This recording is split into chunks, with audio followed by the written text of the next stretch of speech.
Any opportunity to celebrate, it's always diamonds up. YouTube. Good morning. We're here. We made it. Give it up for Salt Bay. Stormtrooper for holding it down the entire morning. Anyway, welcome back, guys. Good morning. I see the fam in here. RJC is in here. My VIP Black God, of course. Decisive, Ruben Sanchez, I see you. Track Slayer, Mr. Griffin, another Black God. Good morning, man. How have you guys been? It's been a while. We streamed yesterday, but we're back again. It's Tuesday. Clap it up for you guys. Just want to say welcome back, and I appreciate you. First off, I just want to remind you guys, make sure you hit that like button. Make sure you hit that subscribe button. If you haven't subscribed already, subscribe. Get the alerts, hit the bell icon so you know when I go live. But you know that I am going live pretty consistently Monday, Tuesday, Wednesday morning to have some conversation with you guys. Yesterday was really cool.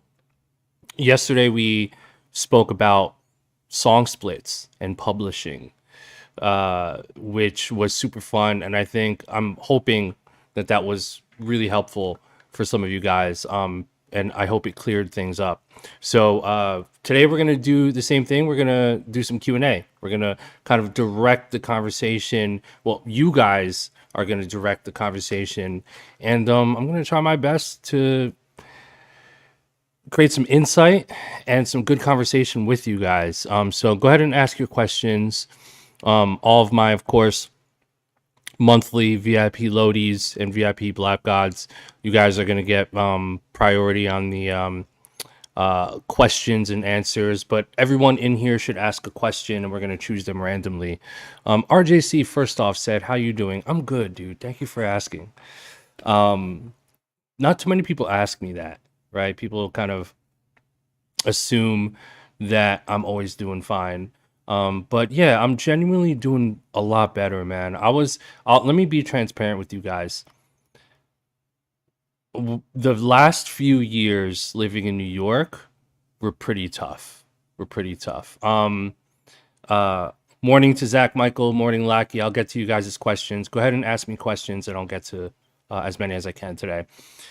Living in New York kind of caught up to me. It did. For many years, I loved Brooklyn. I still love Brooklyn, but I think New York City as a whole just became too much. It became too much, and even someone like me who does, relatively well, relatively decent financially and just overall, which I'm very grateful for. It's still tough to live in New York. It's still tough. All those little logistical things that New York that are so difficult to do in New York really just eventually catch up to you, right? And I think a lot of New York just got really greedy, right? I think money and the people that left and the new people that came in really, really just changed the city. And a lot of the younger or middle age, just like innovators and creative people and entrepreneurs in New York left because they got priced out. And what you had was this increase of wealth that came in, another level of wealth that came into New York City. Prices go up, creative people and cool people leave, and then you have new people come in. And not to knock the new people coming in, the new people come in, and now when that happens over and over and over and over again in every borough, you end up with a completely different city. And I was fortunate enough to live in Brooklyn in what my opinion was from my experience the most enjoyable years of Brooklyn, 2011, 12, 13, 14, 15, 16, 17, 18, right? So like about 8 years of Brooklyn that were amazing. But it just got out of hand, and many things changed, and it just, but BLK, it's not just gentrification. I mean, gentrification is happening everywhere, and I'm not going to sit here and be political, or go down that rabbit hole, but I will say that gentrification has pros and cons, right? The people that suffer via gentrification will always not be good and will always suck. But this little idea of the overall value and wealth of the community and land increases is good if the people that were originally there could also benefit from that wealth.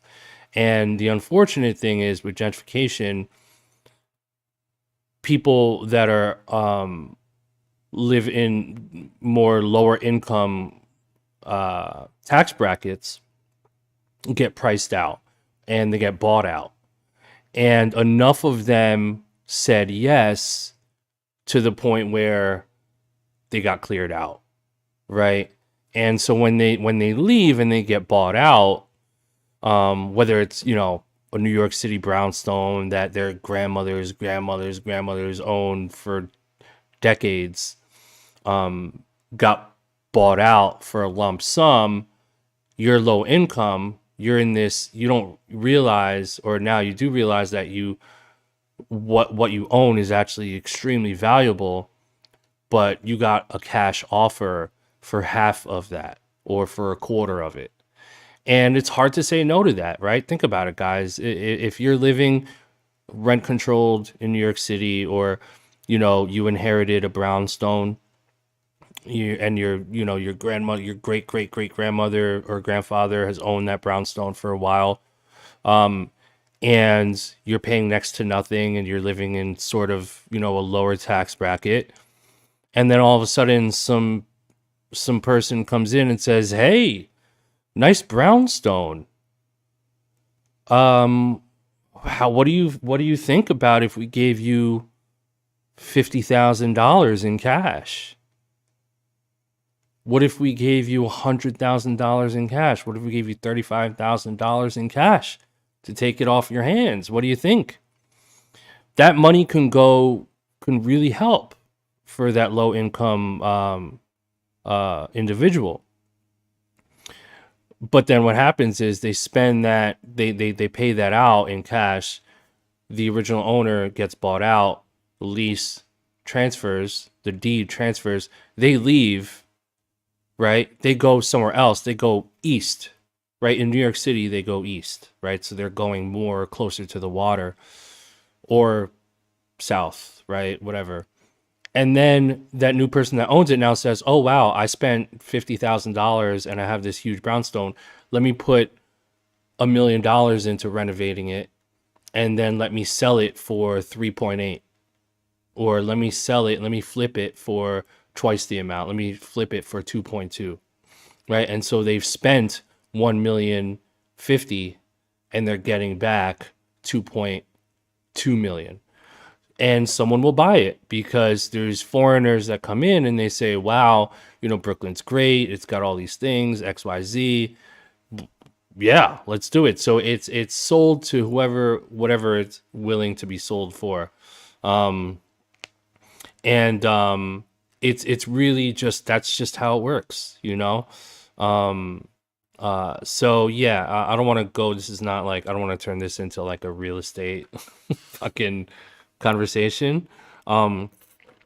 Lackey, we're talking about gentrification and neighborhoods that change and people that live borderline on a poverty level getting bought out for their assets and selling, not realizing that they're sitting on like such a valuable asset, which is a home. We're talking specifically about New York City, but gentrification happens everywhere, Lackey. It's happened and is happening in almost every city, every major city you can think of.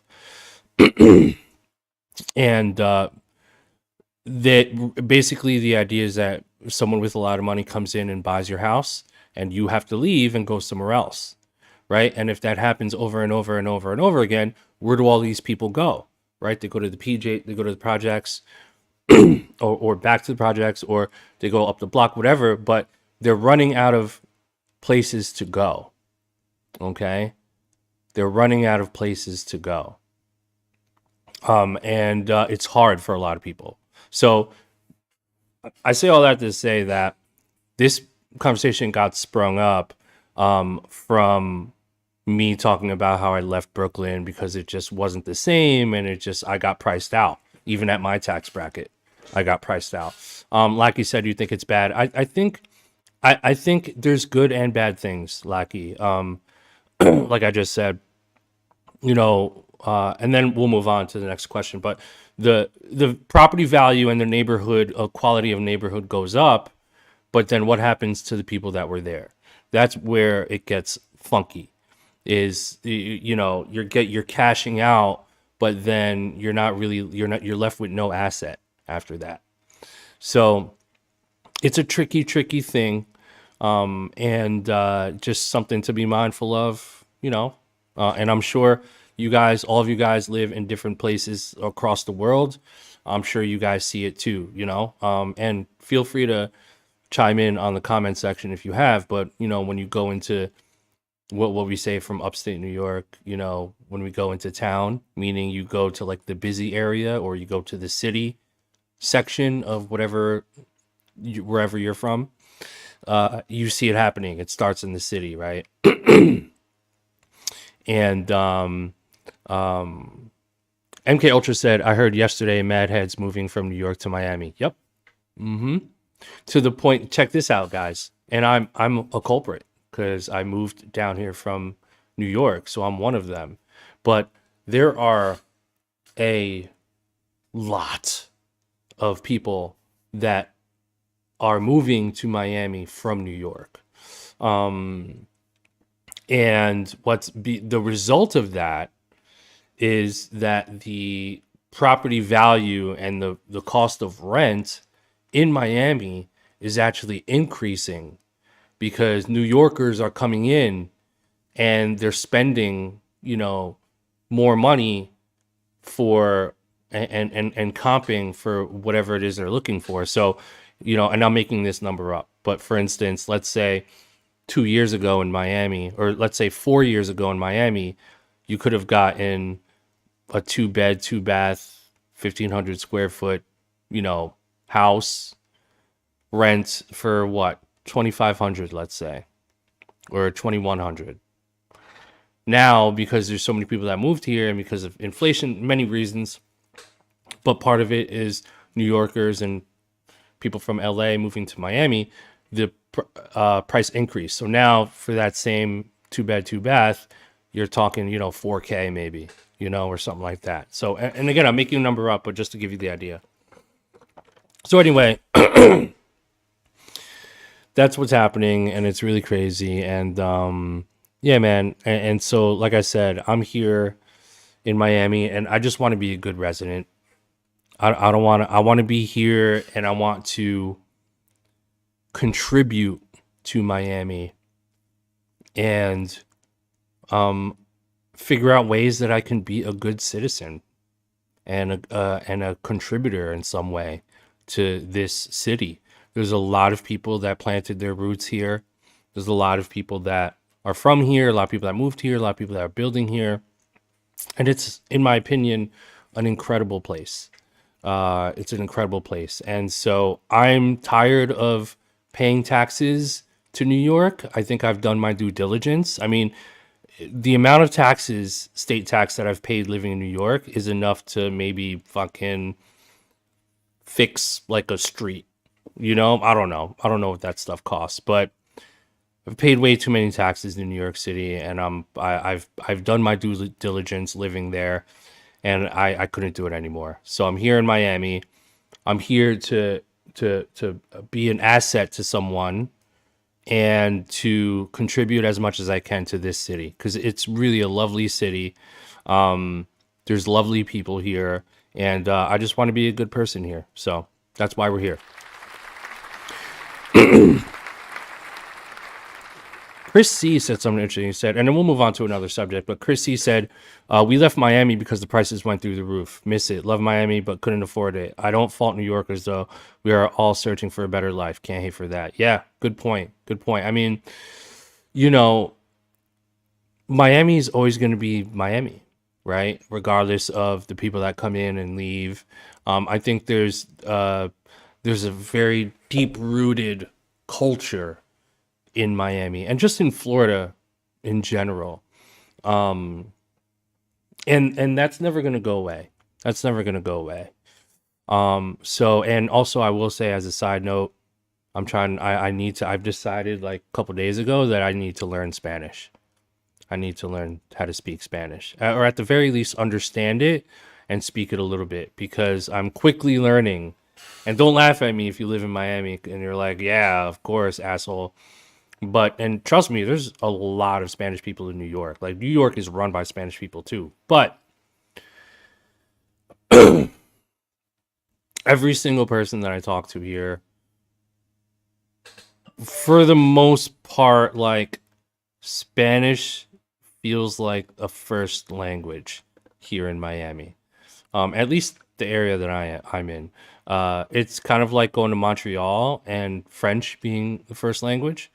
And most people speaking French in Montreal, very similar to Miami. What I'm quickly learning is that most people talk Spanish, prefer Spanish. And so I want to learn. I want to learn how to understand Spanish. I do a little bit because I'm Filipino. So, Filipino and Spanish culture is very deep rooted because Spain took over the Philippines and colonized and inserted their language to the indigenous people, and gave us their last names as well.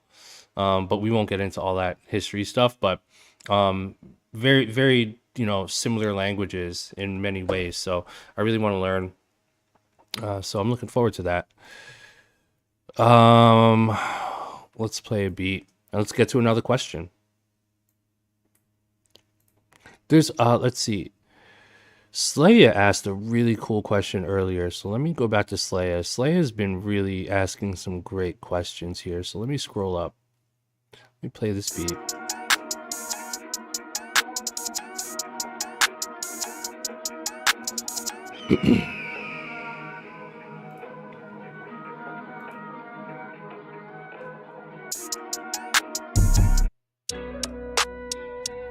Okay, So Slaya says, I've noticed songs keep getting shorter and shorter.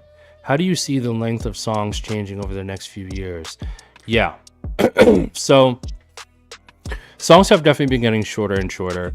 I have a prediction, and then I also have a personal opinion about it. So my prediction is that there is a chance that they're going to get even shorter. I'm thinking we bottom out. I'm talking crypto language, but I'm thinking in terms of song length, we bottom out at about 1 minute. I think that 1 minute it will become sort of a minimum. So we're gonna bottom out at 1 minute song length, and that's that. It's just gonna bottom out at 1 minute, and then you're gonna see more frequently more songs that are going to be shorter and shorter and shorter, and you're going to see more 1 minute songs. And I think that part of that is because of, social media and how we consume content. Everything is so fast. We want everything quick. We want to get to the hook. We don't want an intro. We want to hear the lyrics. We want to get to the hook. We want to get to the catchy part first. And if you guys notice, if you go to Spotify and you click on the global top 50 Billboard songs, listen to each song, and not every single song, but a lot of the songs just jump right in, right? You're getting shorter and shorter intros. You're getting right straight to the point. You're introducing the catchy parts first. And I'm not saying that's a bad thing. That's just a thing. It's just a thing that's happening right now. And my opinion is that I do think that it's happening because of the way people consume social media.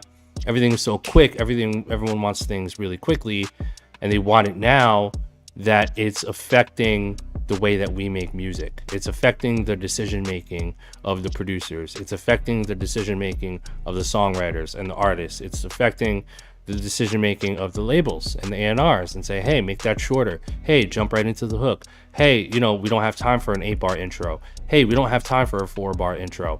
Give us the sauce in the beginning, because if we sync it or we post it on TikTok, people are going to scroll, and we need to catch their attention in the first few seconds. We don't have time for a little pad intro. We don't have time for that. Okay. So again, I'm not saying that that's the right way to do it. I'm not saying it's the wrong way to do it. I'm not saying that you should do that. What I'm saying is that that's just what I'm observing is happening now. And I do believe that that is a reason why songs are getting shorter. Now, that being said, that's my prediction. Now, what I prefer is much different. I love songs that are longer. Okay. I want to be entertained when I hear a song. I want to extract okay, let me put it this way. This is going to sound a little weird at first, but when I listen to a song and when I'm enjoying a song, or even when I'm making a song, when I'm creating a song, my goal, if I'm listening to a song as a fan, I want to be entertained to the fullest extent. I want to extract as many endorphins from listening to that song as possible in any given moment without having to play it again, right? Give me fucking entertain my brain. Help me release endorphins, as many endorphins in my brain as possible within the 3 minutes or 2.5 minutes or 4 minutes or 8 minutes, however long this song is, whatever it takes. Give me the endorphins, because that's why I'm here. This is why I'm listening to your song, because I need an endorphin release, and I really love it, and I want it, and I want to be entertained, and you're going to entertain me, right? So when you do it for a minute, or when you do it for a minute and a half, it's, in my opinion, in most cases, just completely anticlimactic. It's like, whoa, like what happened? It's like, and pardon my French, but it's like blue balls.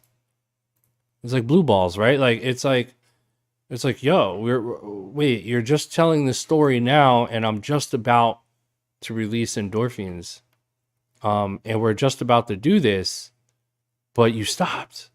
Why'd you stop? Why'd you stop the song? Why'd you end it? Give me that, give me that pre-hook again, or at least like give me the hook one more time. Give me the hook one more time, or give me another verse at least, right? And so that's my thing, where if you're going to make a song, don't focus so much on the length of the song. Let the length of the song happen on its own, right? Let the song dictate the length. You shouldn't dictate the length. Let the music make that decision. I hope that makes sense. So how do you make the music make that decision of dictating length? You create a song where the goal is to extract, is to help deploy as many endorphins as you can from the listener and entertain the listener to the highest extent before exhaustion. Okay? So let me say that one more time. When you're making a beat, or you're making a full song, you want to create a song that helps the listener to release as many endorphins as possible, which means to entertain the listener as much as possible, but right before the point of exhaustion. And when I mean exhaustion, I mean, oh, like I'm bored, or oh, I don't want to hear that hook again, or oh, another verse. Fuck, I don't want to hear another verse. Play me the hook. Or oh, this bridge just threw it off. Or oh, like I'm skipping to the next song. Or oh, what's happening? I don't understand this song. I don't understand this story. So again, it's another form of storytelling, and I've said this in a lot of my videos in the past, but focus on entertaining the listener as much as possible without making them feel exhausted of listening to it, right? You don't want to keep going too long to the point where it's like, oh, what like this, I'm bored of this hook. I don't want to hear this hook again. And there's an argument from some people that say, well, if you make a 1-minute song for TikTok, then they'll never get bored because they're gonna hear it once, and there's one hook and one short verse, and then the song is over. So they're gonna play it again, and that'll bring up the streams. They're gonna stream it more, so we make more money. And so there's an argument for that, and it may be true, to a certain extent, and in some circumstances you're not wrong. But your song sucks, right? Your song. Let me take that back. That's not fair to say. Because there are short viral songs that are actually extremely catchy. But your song could be so much greater. It could be so much better. And my philosophy is this. My philosophy is always, why not push for greatness? Why be mediocre? Don't be just okay. Like, push it as far as you can to be the greatest thing possible. Right? And try that. Tom J, welcome to the channel. Appreciate you. And first, I just want to say welcome to all the new people here. We're doing this every Monday, Tuesday, Wednesday. Raw conversation, raw Q&A. And hit the like button, hit the subscribe button. It'll help support the channel, and it'll let YouTube know that this information and this conversation, these streams are valuable. YouTube has no idea. YouTube is like, who's this asshole? And so we have to let the YouTube algorithm know that you guys are enjoying this. So do me a favor, every single one of you guys in here, even if you're replaying this, hit the like button, hit the subscribe button, hit the bell icon, all the YouTube shit, and leave a comment down below. It really helps to wake up the algorithm, and it'll allow for me to keep doing this with you guys. Like I said, I want to do this every Monday, Tuesday, Wednesday, every week at 10 a.m. Eastern. So yeah, I appreciate you guys. So anyway, that's my sort of analysis on song length. We just want to keep that in mind. Tom J. Lale, and sorry, Tom, if I pronounce your name wrong, but Tom said, what's wrong with being fine with being just okay, though? Depends on your own personal goals. No, yes, absolutely. I mean, there's nothing wrong with just being okay. It's really just depending on the context, right? I mean, look, I'm not saying that everyone has to be like great and like the best person, human being ever. But I do feel as though, and I'm going to get a little deep for a second, Tom, but I feel as though one of life's purposes and one of the greatest privileges that we all have as human beings is creating fulfilling, and one of them is to be able to create fulfilling memories. As you get older and as you realize that you don't have all the time in the world, and as your time gets tighter and tighter and tighter and more valuable, you realize that there really is no such thing. And I'm going to get deep for a second, but feel me out here. The past doesn't exist. The future doesn't exist. The only thing that exists and the only thing that matters is the present. The only thing that matters is the moment, like the micro moment, right? Like right now. Whatever's happening right now in front of you at this very moment is the only true thing that's tangible and the only true thing that exists. The past doesn't exist anymore. It's a memory. It's there to remember. It's there for reference. It's there to do many things, but it doesn't exist anymore. The past and the future also doesn't exist. It's intangible, right? So the only tangible thing in life is the present moment, is the now, is whatever we're doing right now in this very second, in this very moment, in this very minute. And one of the beauties of being a human being is to be able to control that. One of the beauties of being a human being is to maximize the amount of fulfilling moments in one's lifetime. And Tom, when I say being great, I mostly refer to being great in the moment and feeling great in the moment, because what human being doesn't want to feel great? It doesn't mean that you have to be great. You don't have to be LeBron. You don't have to be Jordan. You can aspire to that, and you should, depending on what your goal is. But being great and feeling it in the present moment is really all that matters. Because when you chop up your life, or you chop up 24 hours in these little present micro moments, you can really see what type of life you're living, and you can be more mindful and understand that these micro moments are the only things that matter. So when you guys think about what you did yesterday, right? I want you guys to do this. Think about what you did yesterday, right? Think about all those little present micro moments that you experienced yesterday, right?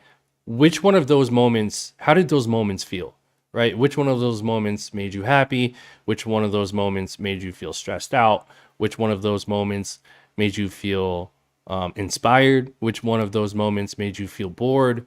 Which one of those moments were a blur, right? Which one of those moments do you really remember? Or which one of those moments do you not remember at all? And so when you start to look at your past, like I said, past you can look at back as a reference for your decision making. When you take a glance at your past and you remember, think about those moments that felt good. Think about those moments that made you feel great. Think about those moments that made you feel euphoric. And use that as a guide. Use that as a guide to make your next decision, right? And to create a new pathway for your life moving forward, right?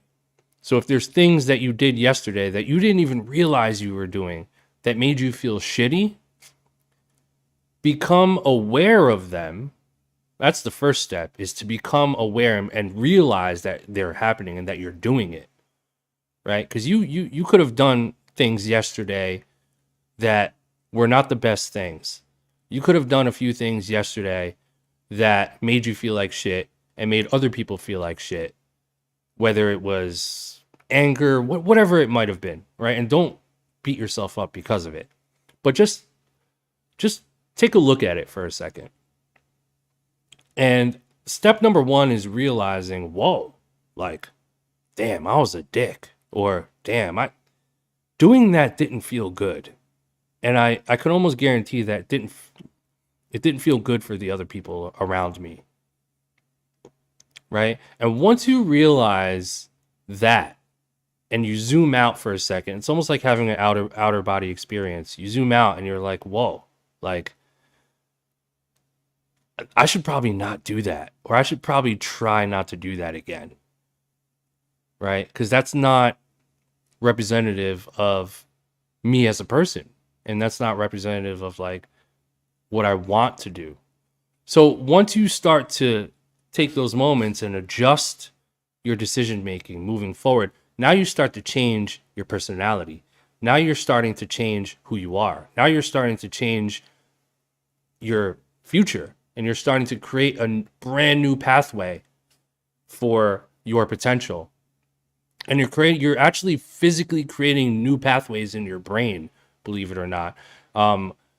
There's many studies, brain studies, that talk about vibration, and everything in the universe vibrates at certain frequencies, and different emotions evoke certain frequencies in your mind, and those frequencies become aligned with your physical world.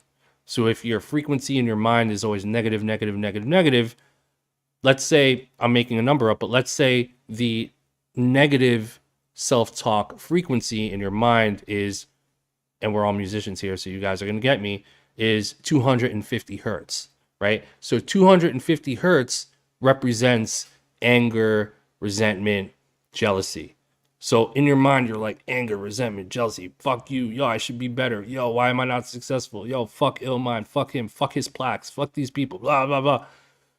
Your brain is physically vibrating, okay? Those, when you look at a wave file, you zoom in, you see a wave.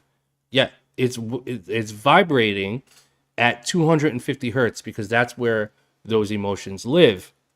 And because your mind is physically vibrating, your whole aura is vibrating at 250 hertz, and it's being released into the physical world. Now, the physical world also vibrates, and like attract like.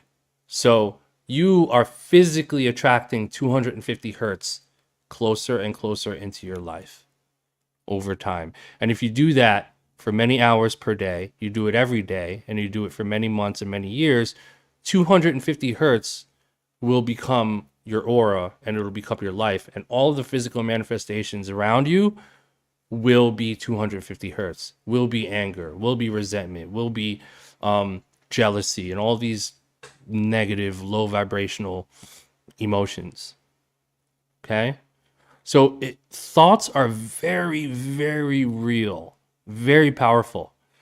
And the same is true for the opposite, right?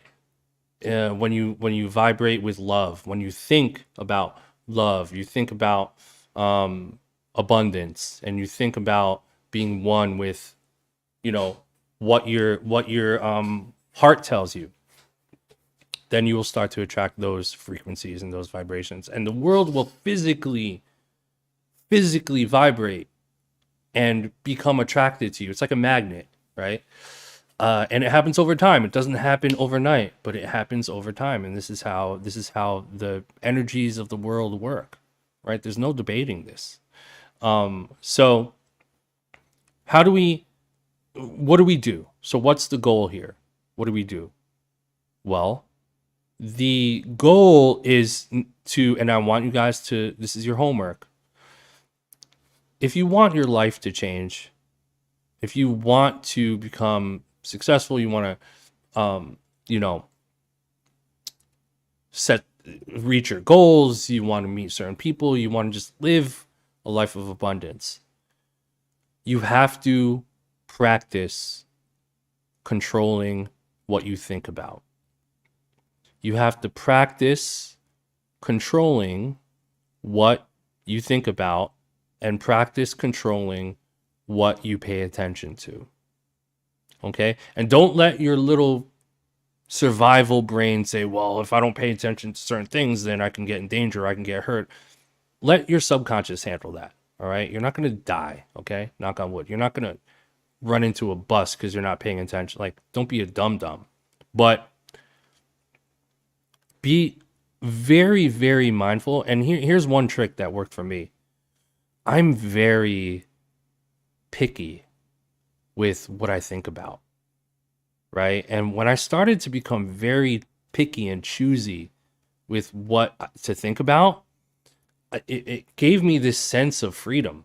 It gave me this sense of feeling like I am more in control of the present moment. I'm more in control of the future. I'm more in control of my destiny. I'm more in control of what I want and don't want to pursue. So it's about choice, right? You have to make that choice, and you have to practice being picky with what you think about, right? If you choose to think about how shitty the internet service is, then it's going to make you feel crazy. It's going to make you feel crazy. Right? I did that yesterday. The internet was down, and I was like, what the fuck? Fucking Xfinity, god damn it, fucking shitty internet. I pay all this money for this internet, it doesn't even work. And I did it, and I was like, it doesn't feel good. This doesn't feel good. I'm not going to do that. Boop, put it to the side, put it away, move on, next thing. More important things, more abundant, thoughts. So that's why a lot of meditation and Buddhist monks and there are many practices on how you can quiet your mind, clear your mind, and become better at controlling what you think about and controlling your thoughts, and really, directing your own movie, right? Directing your own movie, right? Who's directing your movie? Is it you, truly, or is it all the forces around you that are moving you through life like a ping pong ball, right? Are you the ping pong paddle? Are you in control of the ball, or are you the actual ball being controlled by outside forces, right? It's up to you to choose, and everyone has a choice. You can change overnight. You can literally make a decision to not do something or to do something, and then you hyper focus and you pursue, right? So you hyper focus and you pursue. So anyway, yeah, I hope that wasn't too long, but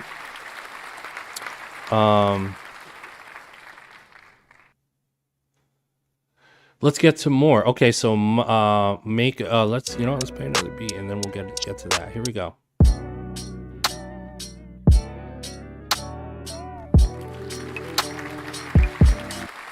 Okay, so is it Maka? And apologies if I again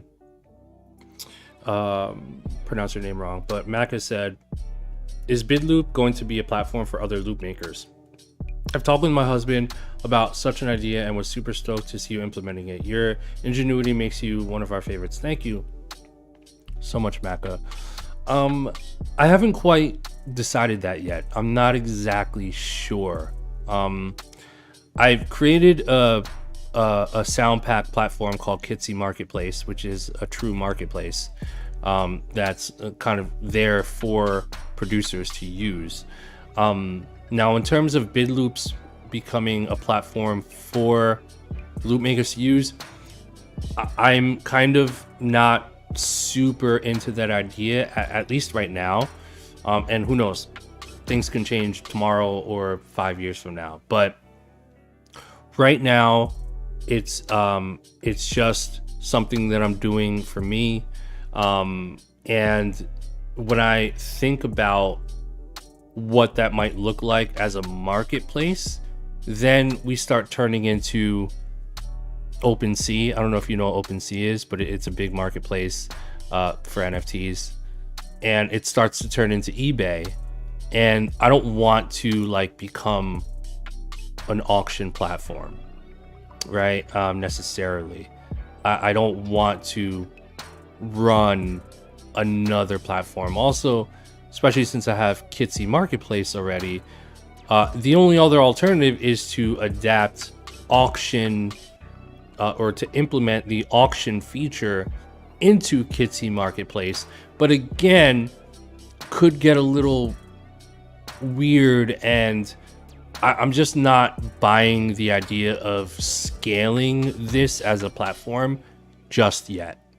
So as of right now, Maka, to be transparent with you, I really don't have any plans for making it into a platform. As of right now, they're just for my stuff and for other producers that are into it. I might do, and again, this is like super alpha early information, but don't quote me on this because I'm not 100%. I haven't 100% decided that I'm going to do this, but I might open it up to doing beats for artists. But I don't know if I want to do that because I don't believe so much right now in like just outright giving me money for like an Illmind beat. Like I would rather just work on artists with artists that I'm inspired by and work with artists that I want to work with or that want to work with me. It's got to be a two-way street.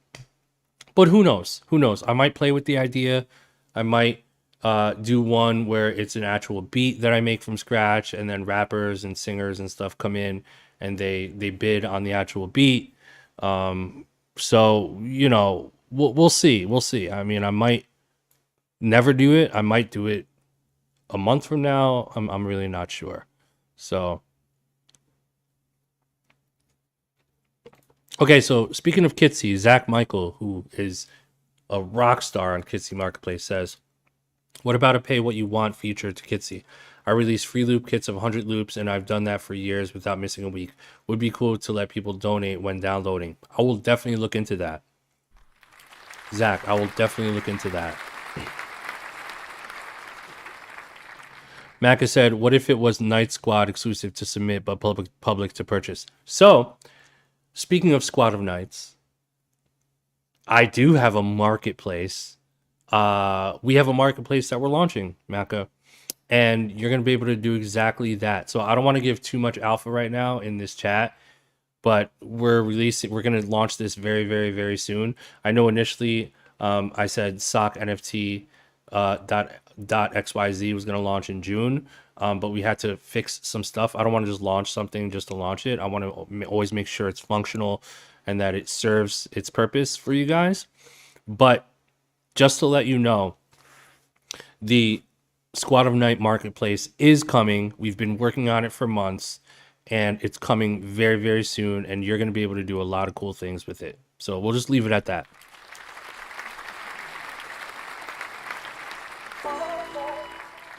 Okay, so Not Far is Bueller. Welcome to the channel, Not Far.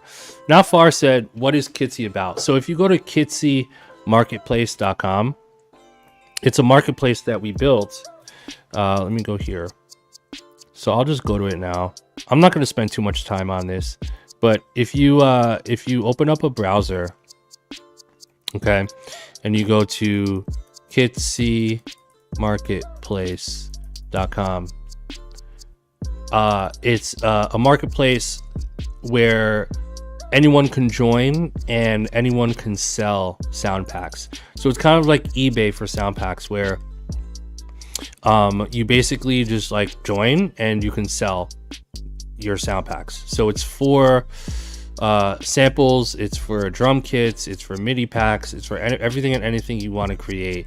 You can join and sell. And the cool thing about Kitsi Marketplace is that you guys, the seller keeps the majority percentage of the sale. Even with the free membership, you still keep 80% of the sale, which is more than any other platform currently. So very easy. Why sell on Kitsi Marketplace? It's by the community for the community. Get paid. Most of your kit sales should go to you. Let us do the heavy lifting. There's no gatekeepers, so you don't have to be famous producer to sell. We welcome you with open arms. And there's community. You know, the marketplace was built by producers and it's for producers. Connect with your peers and easily support one another. So it's very easy to sign up. All you need is a PayPal business account, which is very easy to do. And that's it. And here's your frequently asked questions. You know, Kitsi Marketplace, I'll just read a little bit of this and then we'll move on. But Kitsi Marketplace is the first frictionless platform which allows anyone to buy and sell drum kits, sample packs, plugins, presets, and tools for music creators. Anyone can sell and anyone can buy. It's like the eBay and Amazon for sound pack creators. Everyone is good enough to participate. How much does it cost? Well, it's free to sign up and become a seller. To unlock more features and benefits, we offer affordable monthly fees and extremely competitive commission splits.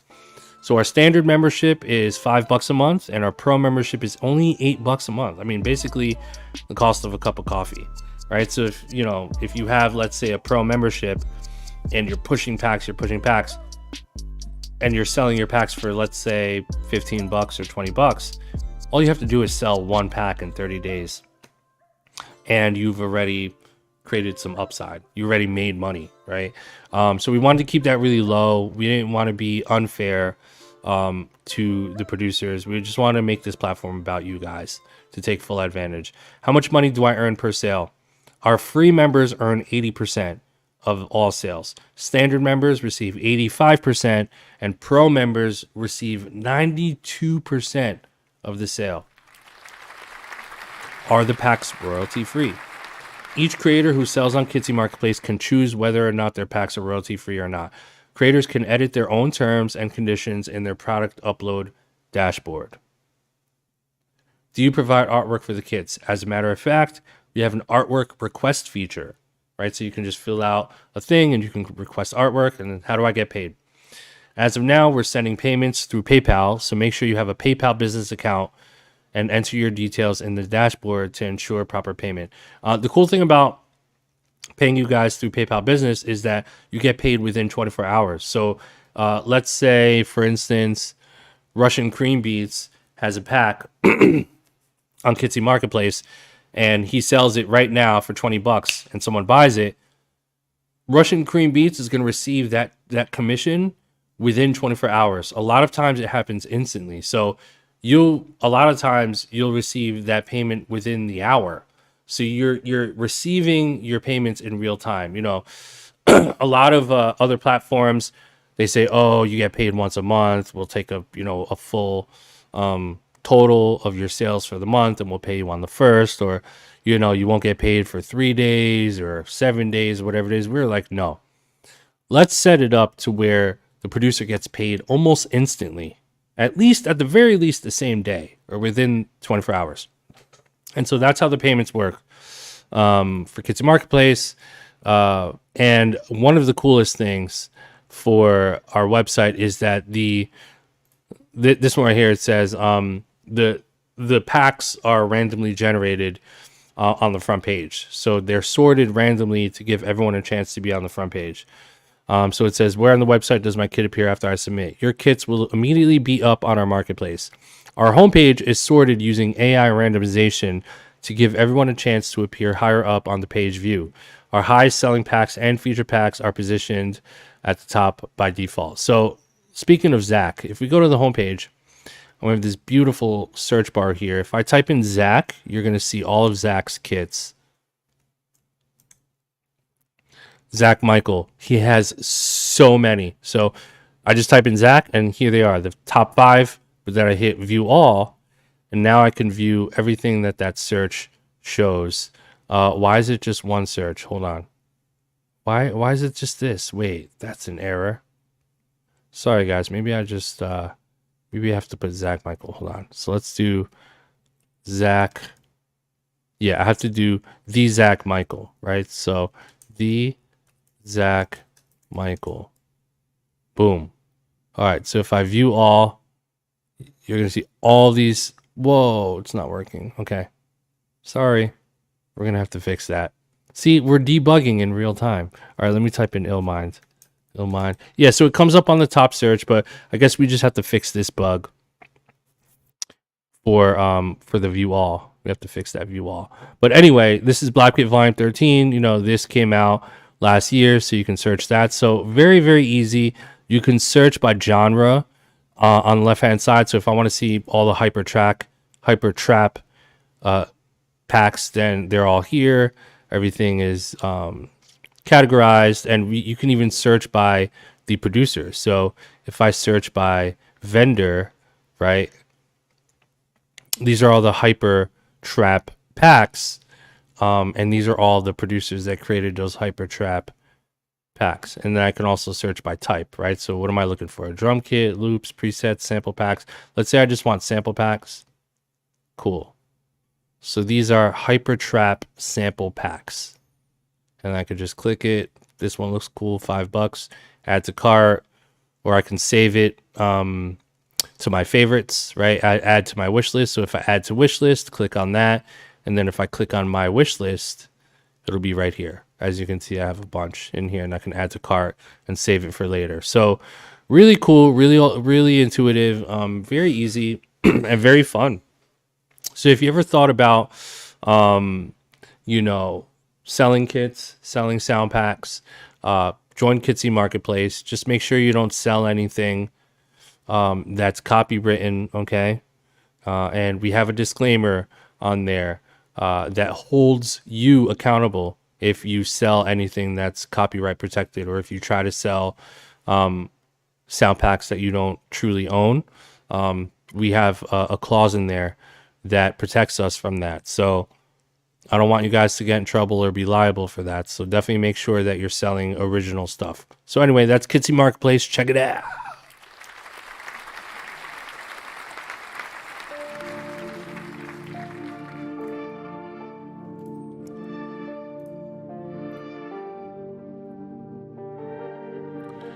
All right. Jacob Zero said, have you already, or would you like to work with any of the 88 Rising fam? Yeah, as a matter of fact, let me lower this down. I released an album last year on 88 Rising with Guapdad 4000. So me and Guapdad have an album called 1176, and we dropped it last year on 88 Rising. So yeah, that answers your question. But definitely they have a great roster. Definitely love a lot of the artists that are signed to them and releasing to them. So yeah, hopefully we do some more work in the future. But we got one under our belt right there.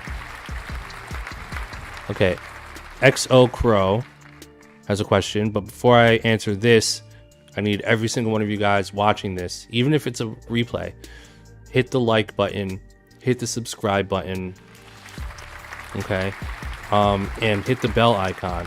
And doing that is really going to help the algorithm. It's really going to tell YouTube, hey, you know, this is a cool stream. We love this stream. We want Illmind to keep doing these. So that's all I ask. A little bit of help from you guys to let the algorithm wake it up. Tell YouTube that we're having fun. This is something you want to do.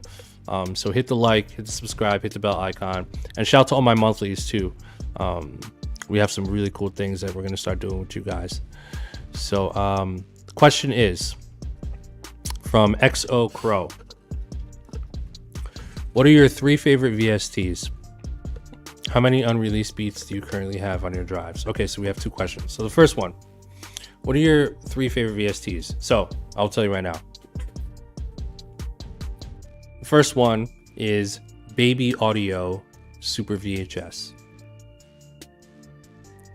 Baby Audio Super VHS.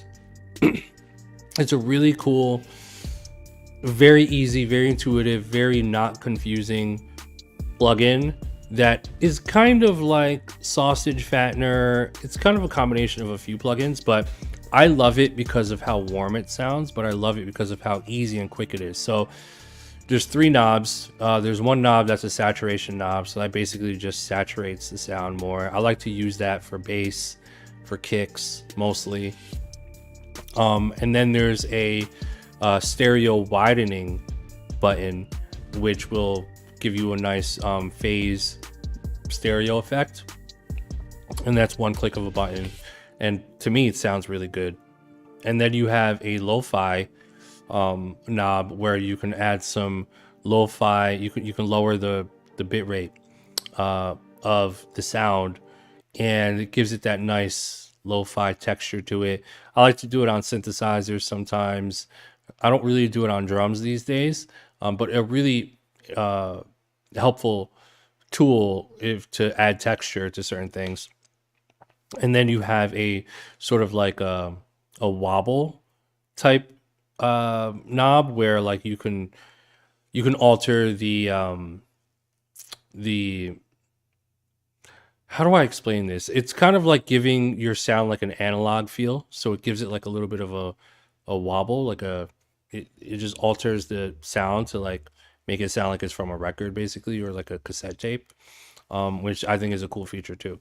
And that's it. I mean, it doesn't sound crazy, but that's one of my favorites. Another favorite plugin, Korg M1.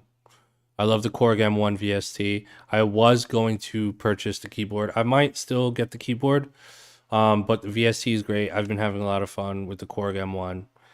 And the third favorite plugin,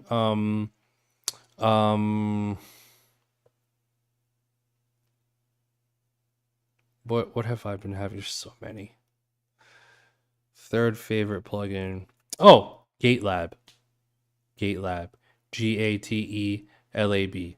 GateLab. So GateLab is really just a gate generator where you can choose the steps, 8 steps, 16 steps, however many steps, and you run a signal through it, and you can actually choose which steps you want to gate and which steps you want to mute and which steps you want to unmute.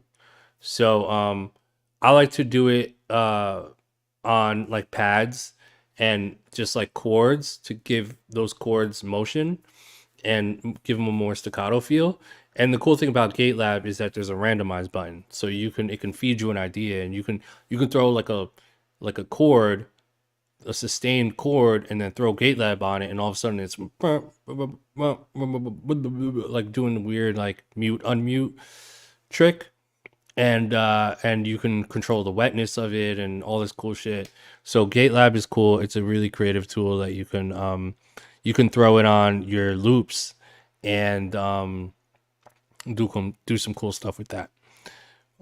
Russian Cream Beat says you're an FM synth guy. Yeah, I've been really getting into the FM stuff. Moxtron said, you ever used the SP404? No, but I was on the SP303 for a very long time. That 303 was just so powerful, dude. So powerful. Armin said, hello, sir. What effect plugin would you recommend to put on the drum bus? I don't know. It just depends on the context, right? Depends on, I have to hear it. I have to hear the track. Now, I'm assuming, and correct me if I'm wrong, but I'm assuming that you want your drums to be punchier.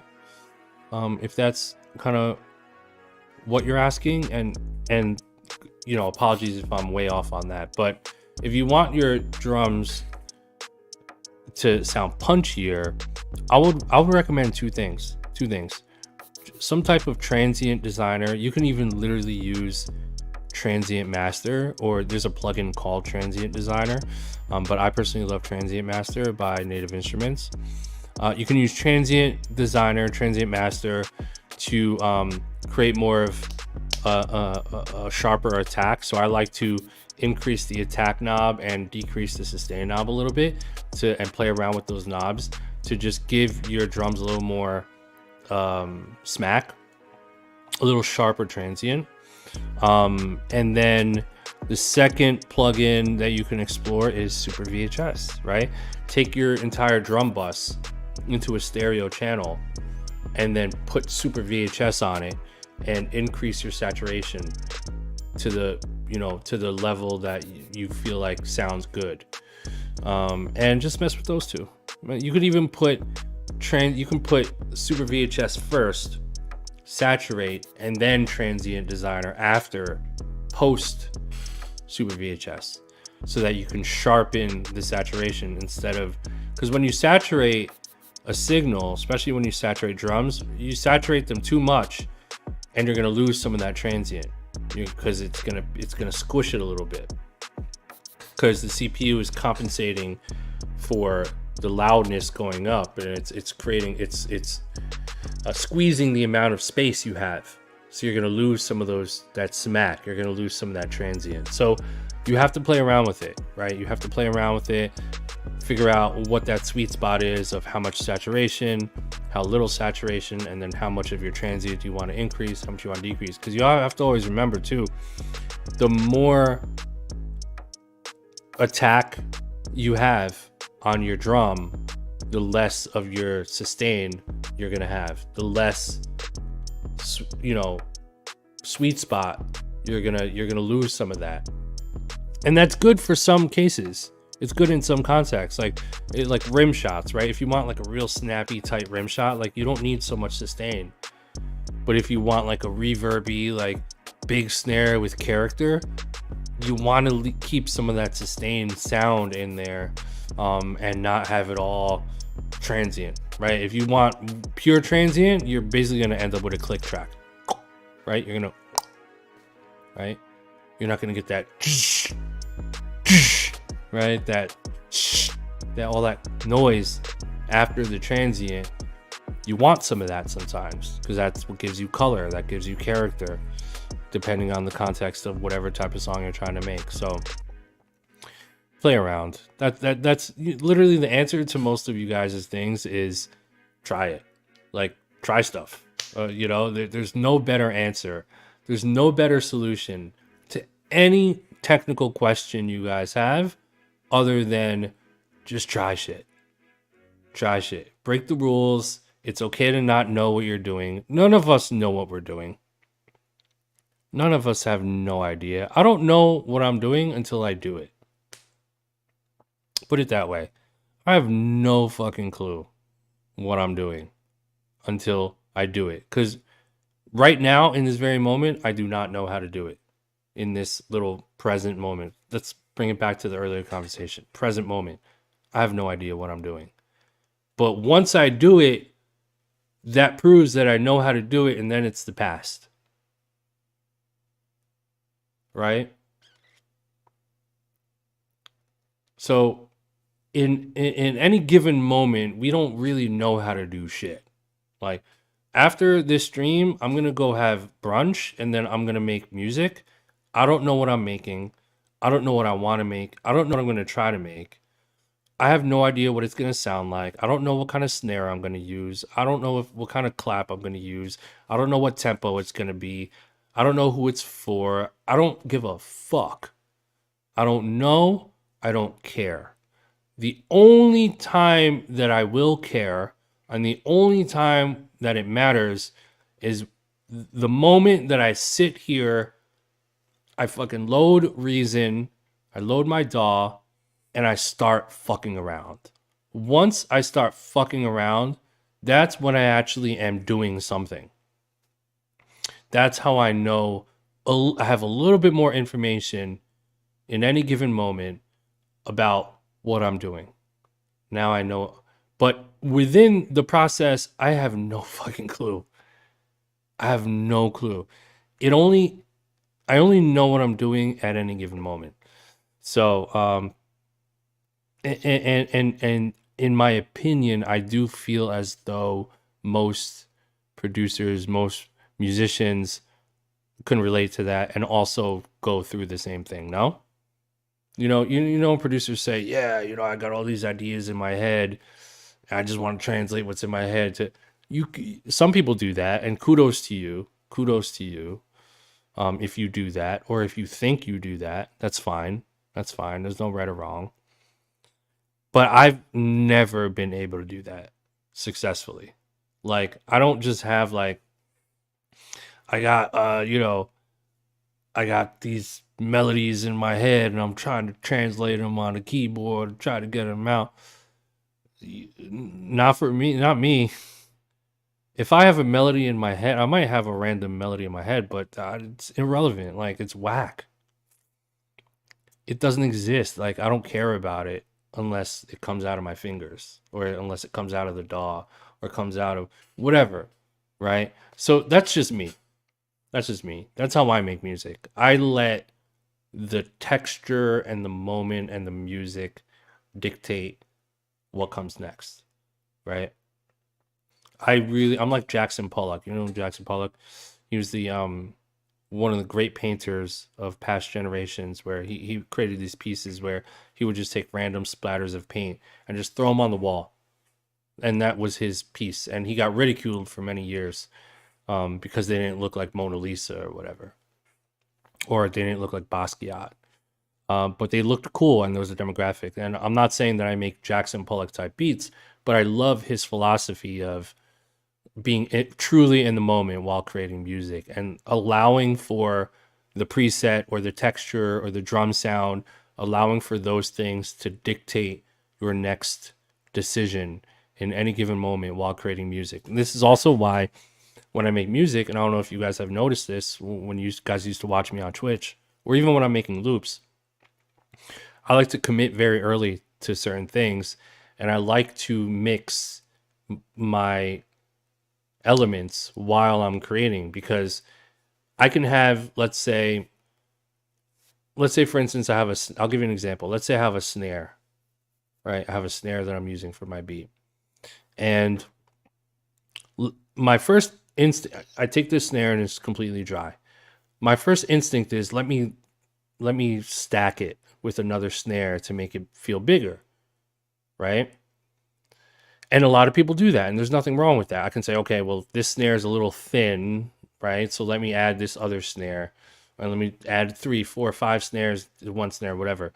So instead of stacking, I've gotten used to EQing and mixing that particular element and molding it like pottery to what I'm going for and what I like. So it's like pottery, right? Speaking of pottery. So it's like, and I'll get to a few more questions after this, guys, but I want to finish this point. It's like pottery. It's like you have a pot, you're fucking molding the pot, right? So instead of stacking another snare, or instead of like, hey, give me more clay, it's like, no, I don't need more clay. I don't have enough clay here. Let me take what I have. Let me take this clay and let me fuck with it and mold it and turn it into something beautiful, right? So that's the philosophy that I personally have when I'm making music is, well, let me work with what I have right now. Because if I keep adding more clay doesn't mean better, right? Putting more clay into the pot doesn't mean I'm going to make a better pot, right? Having more clay, I need enough clay. Now, I'm not saying that like a small piece of clay I can turn into a huge bowl. No, obviously I need more. But once you have enough clay, like, turn it into something. Turn that bitch into something. You know what I mean? Like, don't think you just need to keep adding more clay, adding more shit. Like, that's not going to really solve your problem. Take what you have and fuck with it and make it fire. That's it. You know, you can take a raw, dry, completely dry snare drum from a TR-808 machine, right? And I'm sure a lot of you guys have this in your hard drive. You guys have, let me know in the chat room, how many of you guys have a completely dry TR-808 snare drum with no processing, straight from the machine, just boom, low in volume, just there. I can guarantee you that there's enough clay in there. There's enough audio information throughout that entire spectrum. That's why the TR-808 snare is so legendary.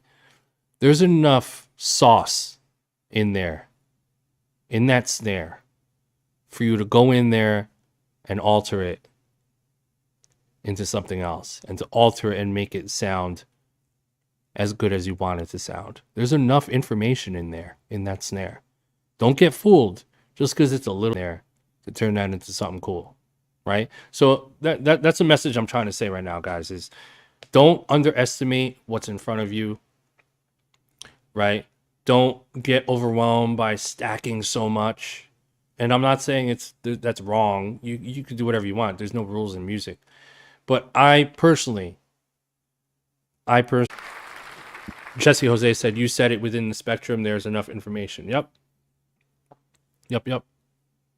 Absolutely. Did my internet connection's a little janky. Chris S said, you mentioned Jackson Pollock. Who else outside of music inspires you or you draw perspective from? So many people. I mean, and a lot of the same names too.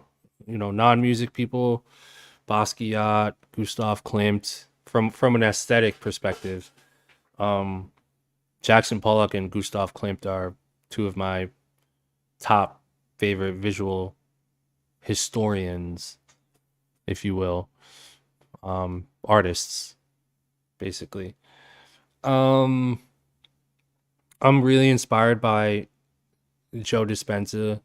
I'm inspired by Seth Godin. I'm inspired by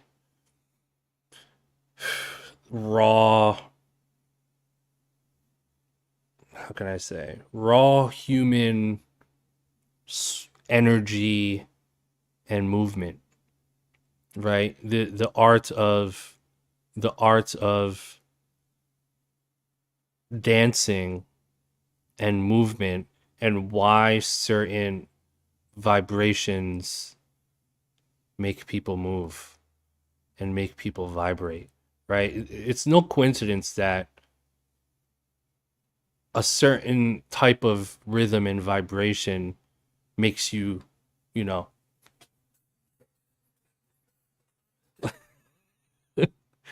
makes you move in a certain way. It's like a vibration will affect your entire physical body so much that it forces you to move certain cells and muscles in a particular pattern, right?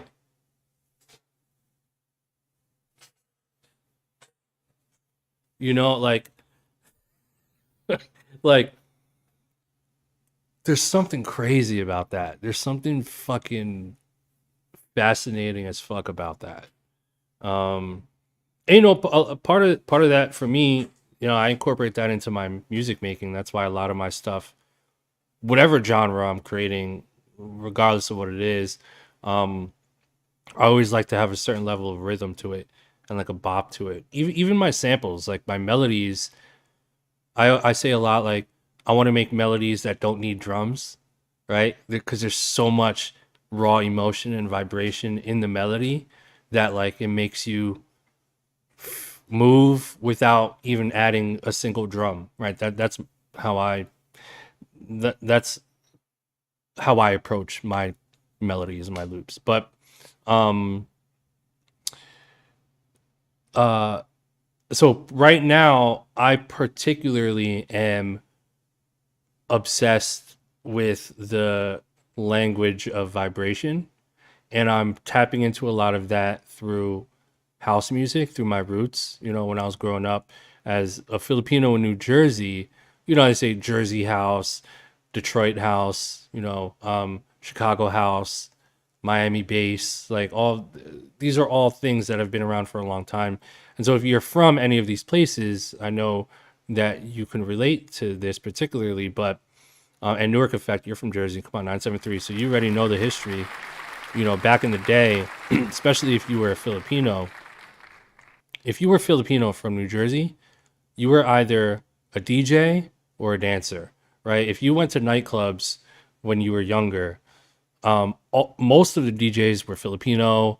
The promoters were Filipino. It was just the nightlife was just very the result of Filipinos being DJs and controlling the music, but also being into, you know, dancing. Um, it really was in us. And so, if you were a kid, like I kind of am too young for that true, like I'm like the second generation of the Filipinos that really, really did it. So for me, it was like my uncle, for instance, he was a DJ and he used to do gigs and stuff. And I picked up the DJ stuff and just records and you know turntables and shit because he used to live in with us in our house. He lived in our basement for a while, and so I remember he just had his DJ set up, and I used to go down there and fuck around, like, and so you know a lot of our friends, older friends, were all DJs, and they were the ones that were doing the parties. Yeah, Russian Cream Beats, North Bergen. Trust me, I know all about North Bergen. So I say all that to say that because of my influence growing up, what we used to see were literal cassette tapes. And I don't know if any of you guys are old enough for this, but the DJs used to make these cassettes, physical cassettes, and they were mixtapes. This is where the word mixtape came from, because they literally started as tapes. And people would make their own mixes on these tapes. And these mixtapes, there was this one DJ crew from, I think they were from Jersey City, and they were called Boss Productions. This is some Jersey shit, some deep Jersey shit. And Boss Productions, Boss Productions, Boss Productions, right? Yeah, the TDKs. They used all their tapes were, yeah, this is pre-Clue. This is during the Clue era, but Clue was mostly like New York hip hop, the Clue tapes. I'm talking about Jersey Club, right? Jersey Club was all about A-side house, B-side reggae music. So those rhythms, or should I say rhythms, were my entire childhood.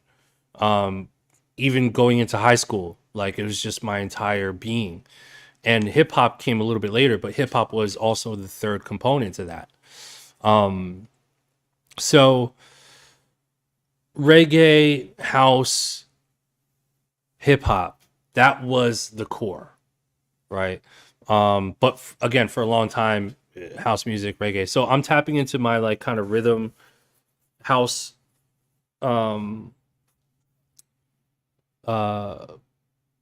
I'm tapping into that side of my creativity lately. So that's why on Instagram you see me posting up remixes. I'm like, I told myself I'm doing a remix every day.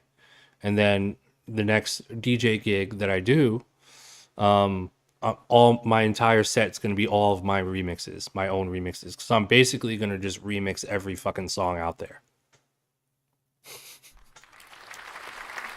So anyway, that's where I'm at. Guys, I think we've reached the end. Hour and a half stream, not too bad. Hit the like button, hit the subscribe button, hit the bell icon, all that good stuff. Welcome to all of my new VIP Black Gods. Newark Effect, you're in here. Napes, I just saw you joined. I appreciate you. Welcome to the club. Shout out to all the new subscribers, all the new people that are in here. I appreciate you. Some of you guys might not even know who I am. I go by the name of Illmind. I've done some of these records, been around for a decent amount of time. I've done a few things here and there.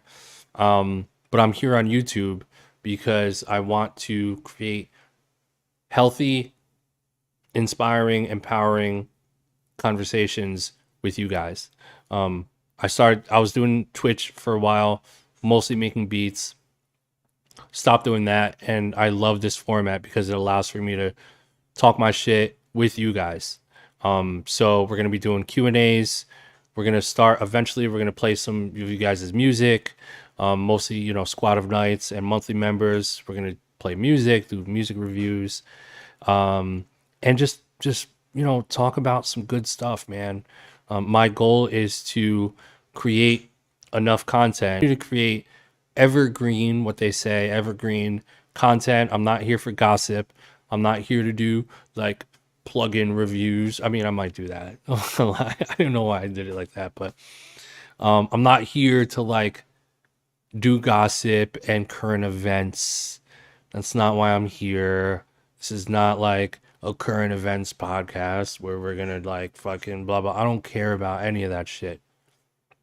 I'm not here to hit you guys with multiple ads every 15 minutes or 10 minutes. If they're like, I'm not here for that. Eventually, if we start monetizing this, you might see a pre-roll ad here and there, but you're not, you know what I mean? Like if you're subscribed, you're not going to get that. So that's why I'm here. That's why I'm doing this. I love doing this. I enjoy doing this. I wouldn't do this if I didn't enjoy it.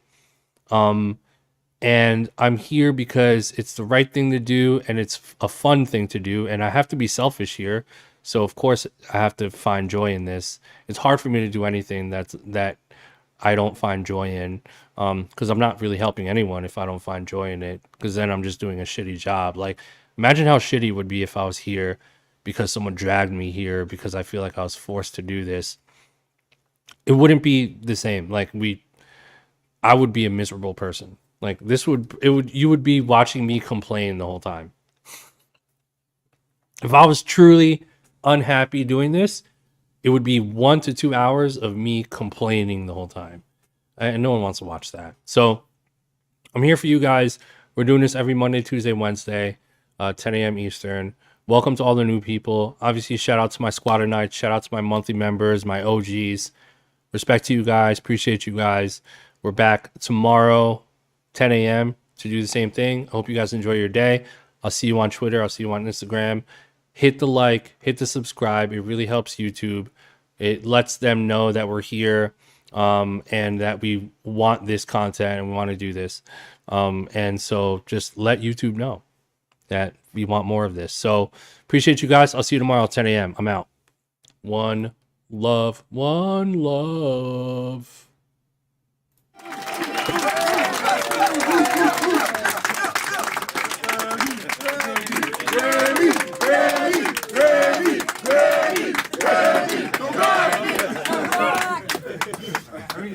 Any opportunity to celebrate, it's always diamonds up.